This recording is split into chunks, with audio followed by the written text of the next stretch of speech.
Hi, in this video I'll be demonstrating how to examine scan codes from keyboards, specifically PS2 keyboards.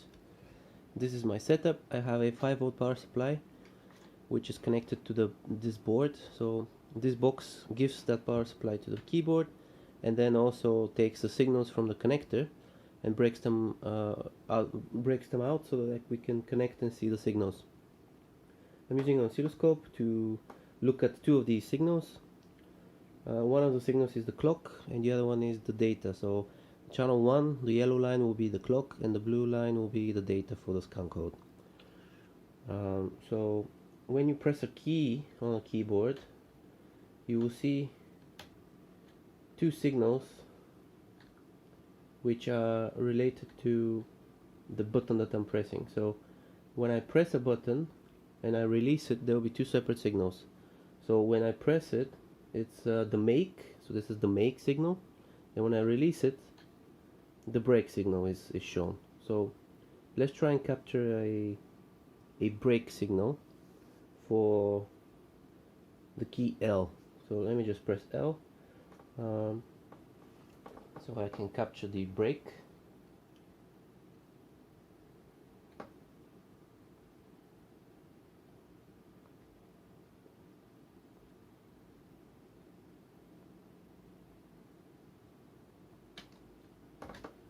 There we go. So this is the break signal, which consists of the data for the actual button. So this is the scan code for the button, but before that we have the break signal, which is always the same for all the buttons. Let's just expand that a little bit. So there we go.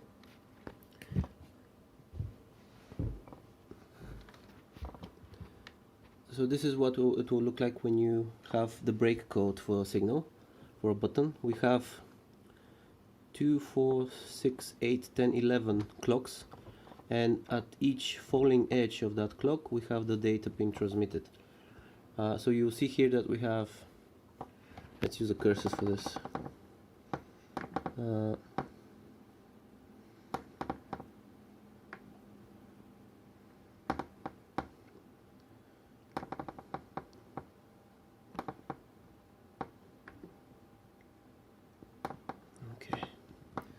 So if we use the cursor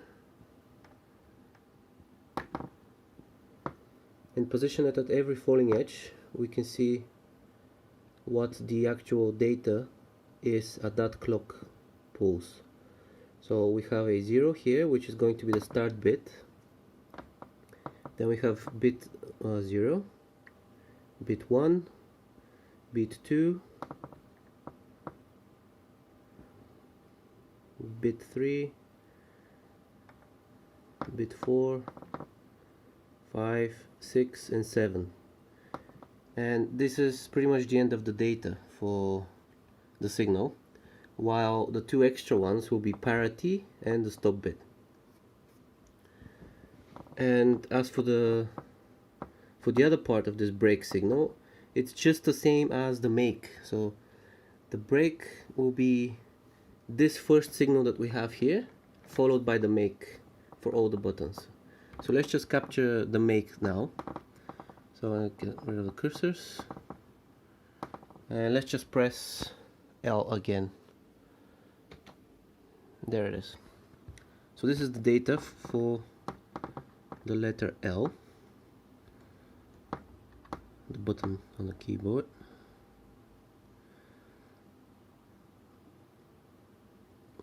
So we could use the cursors again. Let's just change the channels. We could use the cursors to measure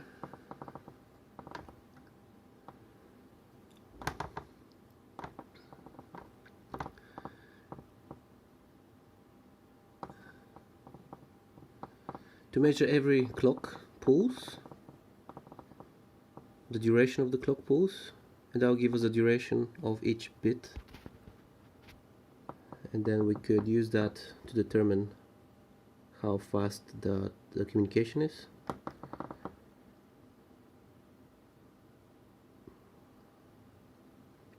So we can see that this is a start bit, then we have a 1, another 1, 0, 1, 0, 0, 1, 0, 1, 1. So this will be in binary. So let's just open up Notepad. I have the scan code here for the keyboards. There it is. So L is going to be 4B. So looking back at the data, this is the start bit. Then we have bit 0, bit 1, bit 2, bit 3, bit 4, 5, 6, and 7.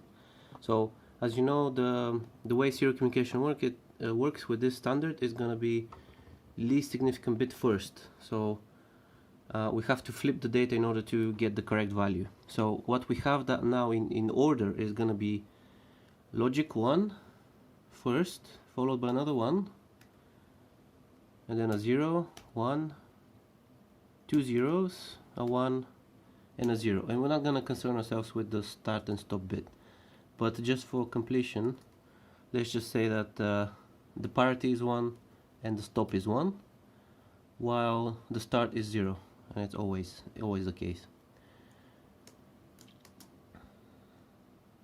So let's try and convert that into hex.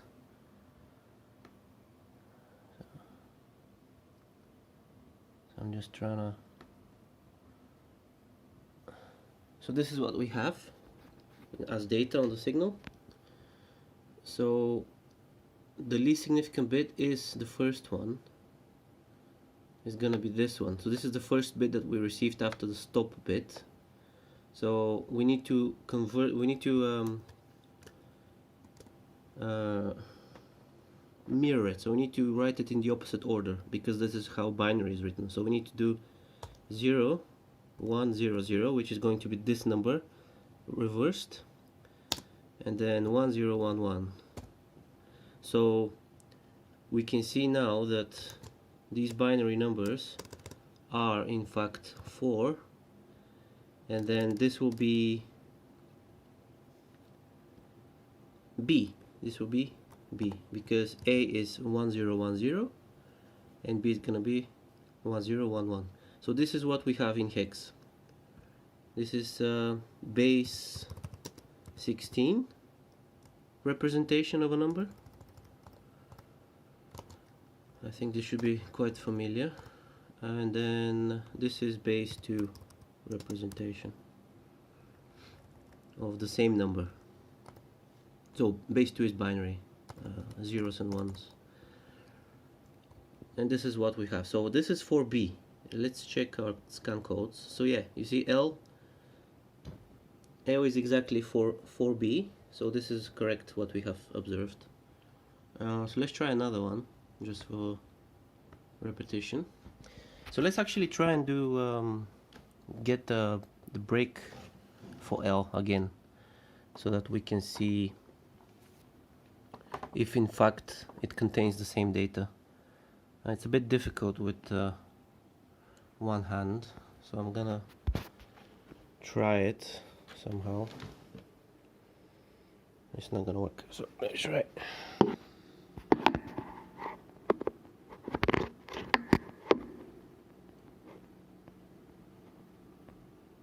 Okay, so I need to be holding the button and then releasing at the same time. Oh, I have to adjust the timing. I have to hold it and then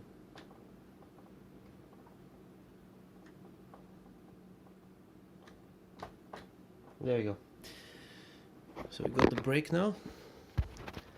So as before, as I said before, it is the break signal contains the make, so the data for the button, but before, so this is the make, but before that we have the break. So it's the break and the make one after the other, and the break is always the same. It's always 0F or F0 when you flip it correctly, because you know bit 0 is first, so it's gonna be F0 always.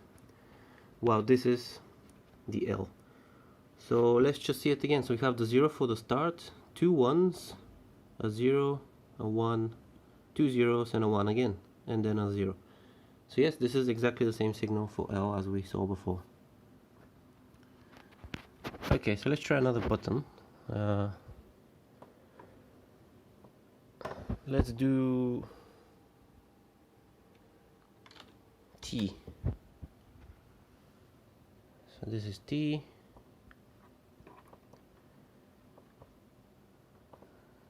There it is. So now we have the first clock is gonna be the start bit, bit 0, bit 1, 2, 3, 4, 5, 6, 7, and then the parity and the stop. So we have a 0 for the start, so 2 zeros, 2 ones, a 0, 1, and then 2 zeros for the data and 0 for the parity and 1 for stop. So this will be so 0 for the start. I'm just gonna type it down, 2 zeros, 2 ones, and then 0, 1, 0, 0, and then a 0 for the parity and 1 for the stop. So this is what we have. And again, the leftmost digit is the least significant bit.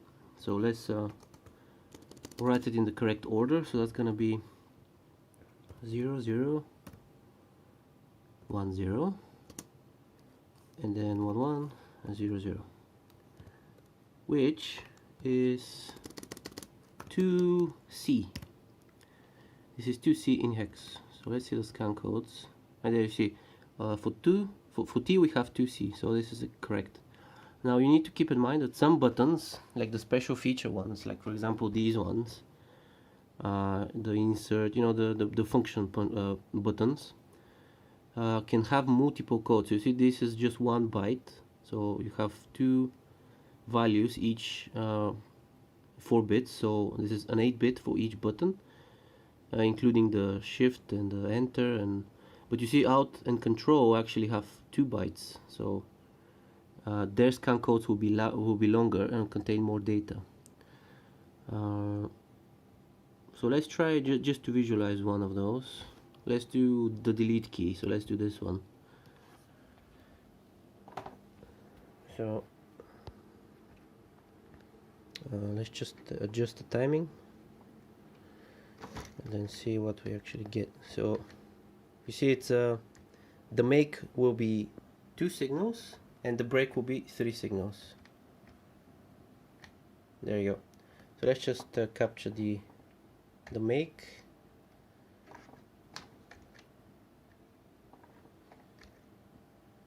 Yeah, okay, there you go. So this is the make for the delete key. So let's see what we have. So the sheet for the delete says it's E071. So this is gonna be E0, and that's gonna be 71. So let's see if that's the case. We have 0 for the start, followed by 1, 2, 3, 4, 5 zeros, 3 ones, and a 0. So the data, so the 0 at the end is parity, and this is stop bit. So we have, for the first one, for the first signal, we have 5 zeros. So stop bit followed by 5 zeros, because we can see the falling edge of the signal. So when you get the transition from high to low, this is when the data is transmitted. So you have 1, 2, 3, 4, 5 edges, and when they're at that time, the data is low. So these are zeros. So we have 5 zeros and then 3 ones. So this you can easily see how that is actually E0 when you flip it. So this is the data we have. So when we flip it, it's going to be 1, 1, 1, 0, followed by 4 zeros. So obviously this is E0, just like that. So we got the first byte there, and now 7, 1 is going to be the next one. So again, start bit is 0 always, then we have 1 0 0 0 1 1 1 0, and then parity and stop are both high in this case. So let's just write this down. We have 0 as start, then we have 1 0 0 0 1 1 1 and a 0, and then 1 for parity and 1 for stop bit. So let's just again do this. So we're gonna get a 0 1 1 1 followed by this when we flip it. So this is 7 7 1, yeah, in hex. So this will be 7, this will be 1.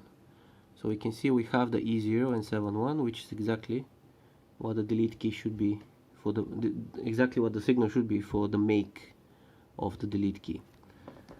So let's actually see how long the break will be for the delete key. So I'm gonna try and press release to see.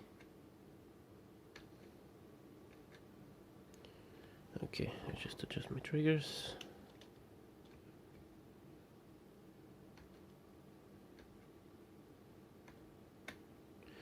Okay, I think I've made it a bit. So you can see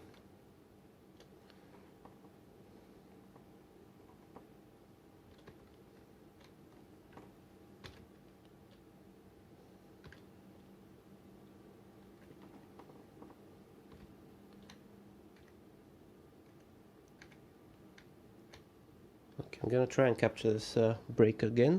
I'm gonna need 2 hands for this, so I have to leave the recorder here. So okay, there it is. So this is what we get for the break.